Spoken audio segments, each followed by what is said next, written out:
Située à seulement 25 km de la ville de Kindia, la localité de Dipia regorge d'opportunités agricoles. Ici, les terres fertiles permettent la culture de plusieurs céréales comme le riz et le maïs, mais aussi de fruits et légumes variés. Malgré ces atouts, les agriculteurs de la zone se heurtent encore à de nombreux défis, notamment le manque de diversité des semences et l'insuffisance d'une main-d'œuvre locale. Dans cette zone agricole, les producteurs disposent de 250 hectares de terres cultivables, mais seulement 25 hectares sont effectivement exploités.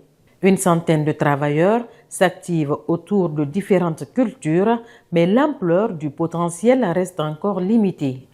Bon, ici on est confronté à beaucoup de choses.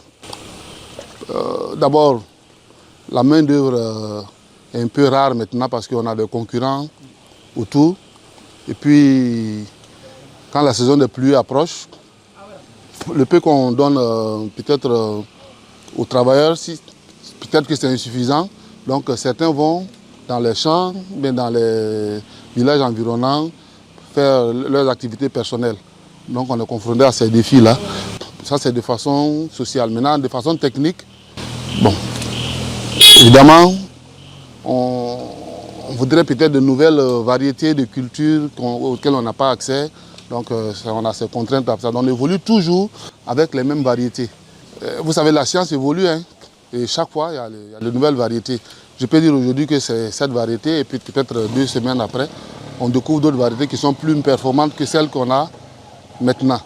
De toute façon, toutes les variétés qui puissent nous sortir la dépendance alimentaire, nous on peut les vulgariser ici. Face à cette réalité, cet agronome lance un appel à la jeunesse guinéenne, souvent confrontée au chômage. Pour lui, l'agriculture demeure une véritable piste de solution, un secteur porteur d'emplois et de recherche qui ne demande qu'à être valorisé. Les pays occidentaux, les pays qui sont développés sont posés sur leur jeunesse, sur la main-d'œuvre locale de la jeunesse.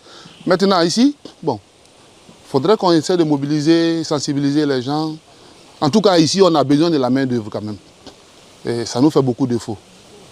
Parce que les 108 personnes, imaginez pour 250 hectares, 108 personnes avec des cultures différentes.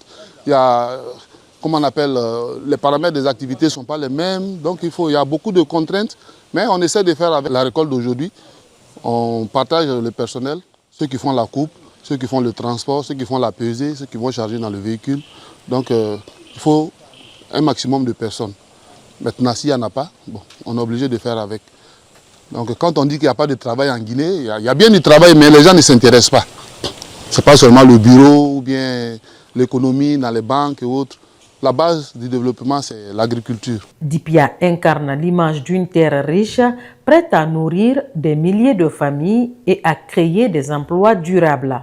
Mais pour que ce potentiel devienne une réalité, il faudra plus d'investissements, davantage de jeunes engagés et surtout une meilleure valorisation des terres et des semences.